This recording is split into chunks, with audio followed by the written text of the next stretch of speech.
Welcome to LSS tutorial. Kolkata বিশ্ববিদ্যালয়ের ইতিহাস অনার্সের সকল স্টুডেন্টদেরকে এলএসএস টিউটোরিয়াল চ্যানেলে ওয়েলকাম জানাই। তোমাদের এই ভিডিওটা ফোর্থ সেমিস্টার স্টুডেন্টদের জন্য।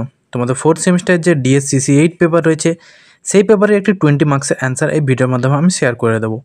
অলরেডি আমি তোমাদের এই পেপার সাজেশন পোস্ট করে দিয়েছি। তোমরা যারা এখনও চেক আউট করোনি অবশ্যই কিন্তু চেক আউট করে নাও, এবং তোমাদের এক্সাম খুব কাছে রয়েছে তাই নিজে থেকে এক্সামের জন্য আগেভাগে প্রিপেয়ার করে নাও।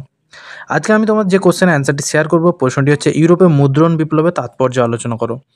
20 মার্কসের প্রশ্ন। আমি কিন্তু সাজেশনেও এই প্রশ্নটি দিয়েছিলাম, ভেরি ইম্পর্টেন্ট প্রশ্ন। তোমরা কিন্তু 90% কনফার্ম হয়ে যেতে পারে এই প্রশ্নটি একেবারে এক্সামে আসতেই পারে। তাই আজকে আমি ভিডিওর মাধ্যমে এই প্রশ্নের অ্যান্সারটি শেয়ার করে দিচ্ছি, তোমরা কিন্তু অবশ্যই খাতা দেখে নোট ডাউন করে নাও। পঞ্চদশ শতকে ইউরোপের নবজাগরণের আবির্ভাব ঘটে। নবজাগরণের পটভূমি হিসেবে ইউরোপের সমাজ, রাজনীতি, অর্থনীতির সঙ্গে দৃষ্টিভঙ্গি ও চিন্তাভাবনাতেও পরিবর্তন লক্ষ্য করা যায়। এই সময় বিজ্ঞান ও প্রযুক্তির ক্ষেত্রে ব্যাপক পরিবর্তনের আভাস দেখা মিলেছিল। সব মিলিয়ে ইউরোপের মানসিক গঠনে প্রায় বিপ্লব সৃষ্টি হয়েছিল। এই পর্বে ইউরোপের সর্বাপেক্ষা উল্লেখযোগ্য ঘটনা ছিল মুদ্রণ যন্ত্রের আবিষ্কার, যা মুদ্রণ বিপ্লব নামে খ্যাত। 1455 খ্রিস্টাব্দে জোহান গুটেনবার্গ যখন ছাপাখানা আবিষ্কার করেন তখন কেউই ভাবতে পারেনি এই যন্ত্র ইউরোপের ধর্ম, শিক্ষা, বিজ্ঞান আর সমাজকে বদলে দেবে। গুটেনবার্গের ছাপাখানা শুধু কালি আর কাগজের নয়, এটি মানুষের চিন্তার গণ্ডি ভেঙে নতুন দিগন্ত খুলে দিয়েছিল। ফলে মধ্যযুগের অন্ধকার থেকে ইউরোপ ধীরে ধীরে আধুনিক জ্ঞানের যুগে প্রবেশ করলো। এই ছিল তোমাদের প্রথম প্যারা। এবার দ্বিতীয় প্যারাটি দেখো কী রয়েছে। অধ্যাপক হায়েস লিখেছেন যে মুদ্রণ বিপ্লবের প্রধান তাৎপর্য হলো অসংখ্য গ্রন্থের প্রকাশ। বিজ্ঞানের বিশ্বকোষ, গ্রিক পাঠ্যপুস্তক, অঙ্ক, চিকিৎসাবিদ্যা, জ্যোতির্বিদ্যা, ভাষা, সাহিত্য ইত্যাদি বহু জনপ্রিয় গ্রন্থ মুদ্রণ বিপ্লবের ফলে প্রকাশিত হয়। এই শতকের শেষ 2 দশকে ফ্রান্সের প্রায় 40টি শহরে ছাপার কাজ শুরু হয়। পঞ্চদশ শতকের শেষে ইউরোপের 200-এর বেশি শহরে মুদ্রণ যন্ত্র স্থাপিত হয়। মুদ্রণ বিপ্লবের প্রথম 50 বছরের প্রায় 1.5 থেকে 2 কোটি বই ছাপা হয়েছিল। বহু জনপ্রিয় গ্রন্থ প্রকাশিত হলে মানুষের জ্ঞান ভাণ্ডার সমৃদ্ধ হয়। মুদ্রণ যন্ত্রের আবিষ্কার শিক্ষা ব্যবস্থাকে মুষ্টিমেয় চার্চের একচেটি আধিপত্য থেকে মুক্ত করে। তারপরে দেখো কী রয়েছে। ছাপাখানা আবিষ্কারের আগে ইউরোপের সব বই হাতে লিখে তৈরি হতো। বড় বড় চার্চ আর গির্জার কাছে ছিল হাতে লেখা পাণ্ডুলিপি, যা সাধারণ মানুষের নাগালের বাইরে ছিল। এক একটা বই লিখতে বছর লেগে যেত, দামও হতো খুব বেশি। 1455 সালে গুটেনবার্গ প্রথম ছাপা বাইবেল তৈরি করলেন। তখন থেকে একসঙ্গে শত শত কপি ছাপানো সম্ভব হলো। হাতে লেখা ভুলও কমে গেল। ফলে জ্ঞান আর গির্জা বা রাজাদের হাতে সীমাবদ্ধ থাকলো না, সাধারণ মানুষও বই পড়তে শিখল। 1500 সালের মধ্যে ইউরোপে প্রায় 2 কোটি বই ছাপা হয়েছিল বলে ইতিহাসবিদরা মনে করেন। এতে এক নতুন পাঠক সমাজ গড়ে উঠল। মুদ্রণ বিপ্লবের সবচেয়ে বড় ফল হলো শিক্ষার প্রসার।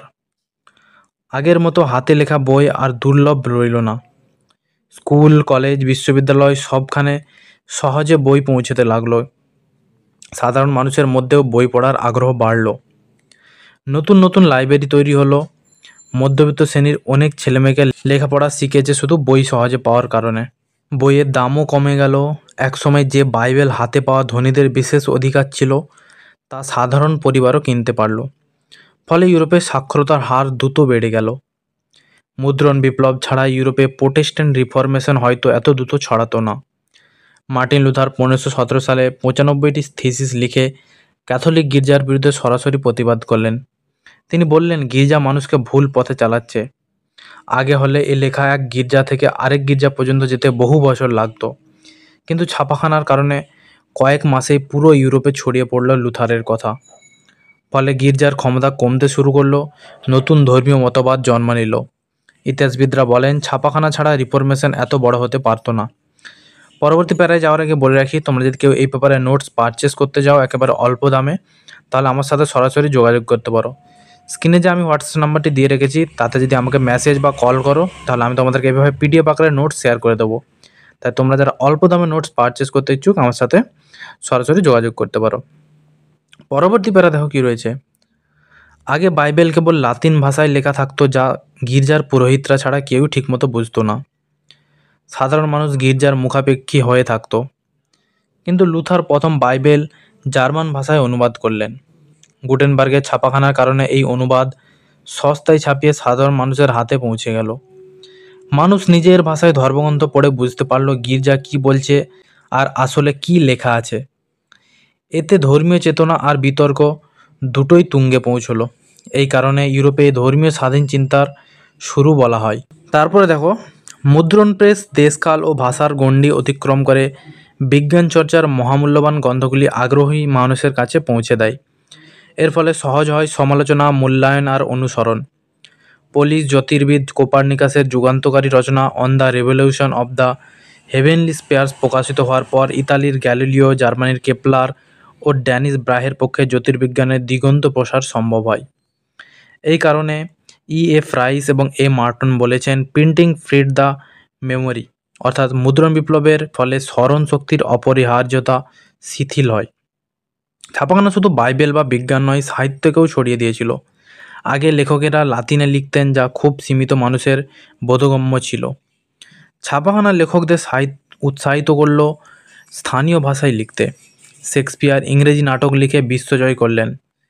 সেরভান্তেসের ডন কুইক্সোট স্প্যানিশ ভাষায় ছাপা হয়ে ইউরোপের অন্যতম বিখ্যাত উপন্যাস হয়ে উঠল। কবিতা, নাটক, গল্প সবই সাধারণ মানুষের কাছে পৌঁছে গেল। এর ফলে ইংরেজি, জার্মান, ফরাসি, স্প্যানিশ ভাষার শক্ত ভিত্তি তৈরি হলো। ছাপাখানা ছোটো ছোটো লিফলেট, খবরের কাগজ ছাপার পথ খুলে দিল।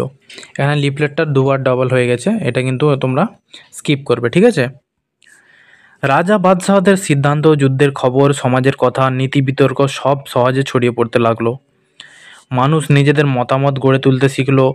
ফরাসি বিপ্লবের সময় বিপ্লবীরা পত্রিকার মাধ্যমে মানুষের মধ্যে সচেতনতা ছড়িয়েছিল। ইংল্যান্ডে পেনি প্রেস নামে সস্তা খবরের কাগজ সাধারণ মানুষের কাছে খুব জনপ্রিয় হয়েছিল। বলা যায়, ছাপাখানা না থাকলে গণতন্ত্র আর মত প্রকাশের চর্চা এত দ্রুত হতো না। ছাপাখানা নতুন এক শিল্প হিসেবে দাঁড়ালো। বই ছাপা, কাগজ তৈরি, বাঁধাই, বিক্রি সব মিলিয়ে নতুন নতুন কাজের সুযোগ তৈরি হলো। ইউরোপের বড় শহরগুলিতে ছাপাখানা ব্যবসা বাড়ল। এর ফলে শহরে মধ্যবিত্ত শ্রেণী শক্তিশালী হলো। শুধু বই নয়, বাণিজ্য চুক্তি, মানচিত্র, বিজ্ঞাপনও ছাপা হতে থাকলো। ফলে ব্যবসায়িক যোগাযোগ সহজ হলো।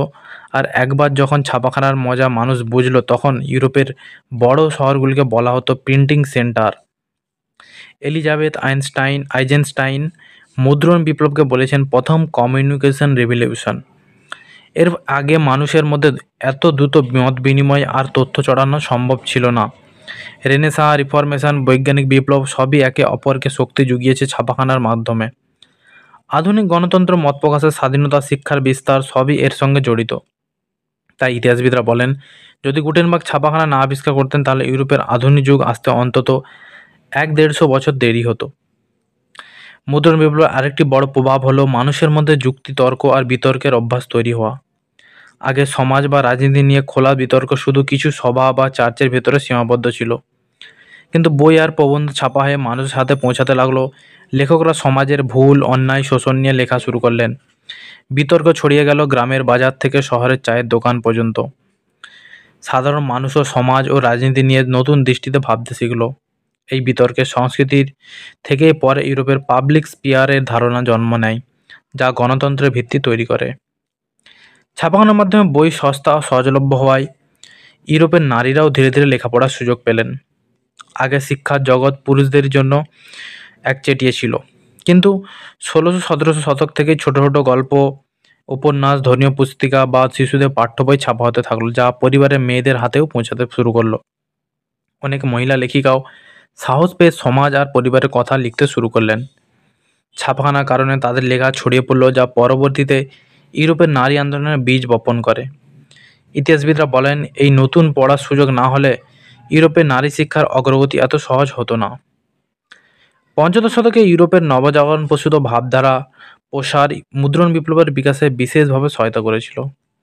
নবজাগরণের ফলে সাহিত্য, বিজ্ঞান, শিল্পকলা সহ শিক্ষার সমস্ত শাখায় জ্ঞানের অভূতপূর্ব স্ফুরণ ঘটে। জ্ঞানার্জনের আগ্রহ সর্বস্তরে মানুষের মধ্যে আলোড়ন সৃষ্টি করে। নবজাগরণ প্রসূত ভাবধারার বিভিন্ন বিষয় নিয়ে অসংখ্য বইপত্র ছাপা হতে থাকে। এই সময় অসংখ্য নতুন নতুন শিক্ষা প্রতিষ্ঠান স্থাপিত হয় এবং শিক্ষার ব্যাপক প্রসার ঘটে। সব মিলিয়ে মুদ্রণ বিপ্লবের ফলে ইউরোপের সাংস্কৃতিক ও শিক্ষাক্ষেত্রে এক নতুন যুগের সূচনা ঘটেছিল। তাহলে সম্পূর্ণ অ্যান্সারটি আমি শেয়ার করে দিলাম। তোমরা কিন্তু অবশ্যই এই নোটসটি খাতায় নোট ডাউন করে নেবে। এই নোটসটি কিন্তু ভেরি ইম্পর্টেন্ট তোমাদের সেমিস্টারের জন্য। তোমরা পরবর্তী কোন ভিডিও চাও বেশি কমেন্টস করে জানাও। আমি কিন্তু তোমাদের কমেন্টের রেসপন্সের ভিত্তিতে এই অ্যান্সারগুলি শেয়ার করে থাকি। তাহলে দেখা হচ্ছে তোমাদের সাথে পরবর্তী কোনো ভিডিওতে।